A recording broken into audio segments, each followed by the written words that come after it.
هاللوز بالموز حبايبي الجوز. طالما شفتوا الجبال دي انا كده رحت دهب اخيرا. صيفت يا جماعه قبل ثالثه ثانوي مع شركه ايجي تريب، وبعد حبه حلوين بقى وصلت الفندق دولفينا. عايزين نتكلم عن الفندق شويه لان ده اساس الرحله. انت اول ما تدخل الفندق هتلاقي البول في وشك وقاعده رايقه زي ما انتم شايفين.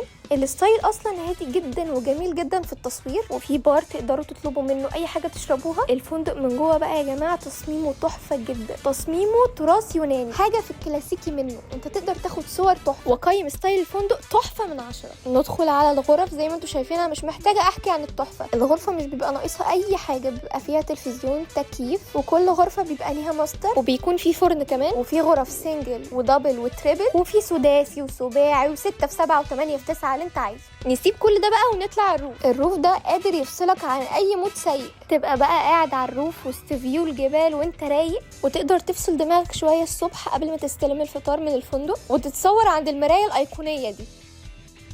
وهنا الفطار بقى جاي يا جماعه، انتوا شايفين طبعا الحلاوه. ايه وقت الفطار؟ اوريكم الفطار. طبق الفول يوم مش هيبدأ من غيره. ايه معاها زبادي، انا بحب قوي الطعم ده، وسلة من العيش. بسم الله وناكل عشان نبدأ بروجرام اليوم. بسم الله.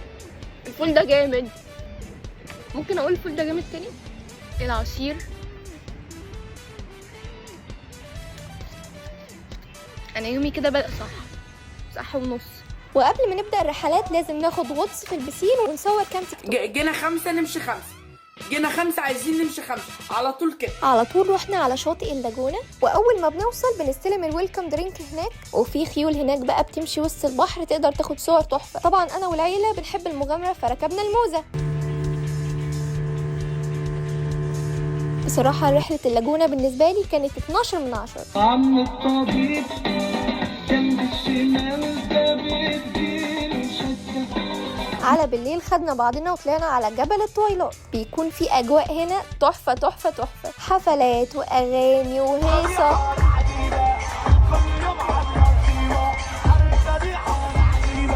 الدباديب والماسكات اللي هناك بقى يا جماعه انا بتفصلني شخصيا، واخويا الصغير قلبه ميت وراح يلعب معاهم.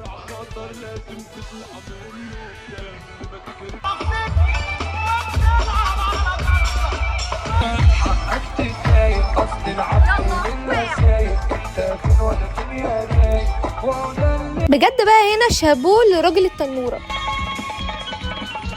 بصراحه بقى هنا ادي رحله جبل الطويلات ايه الحلاوه دي من 10. ان رحله صحينا الصبح على رحله الثري بول. طبعا فيو البحر مع الجمال حاجه خطيره جدا.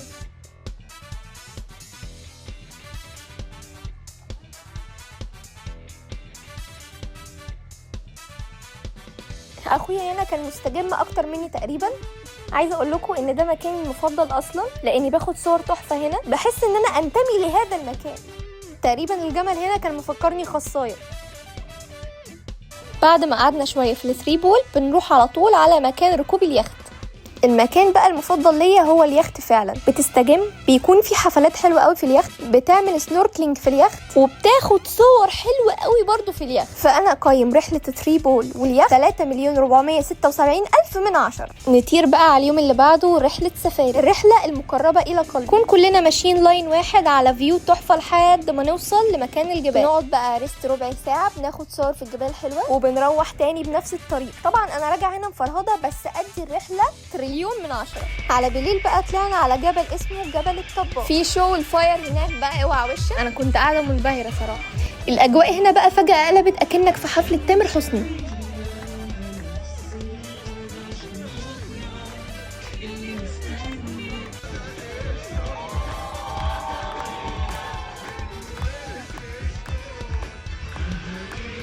ومره واحده بدون مقدمات قلبت هيصه.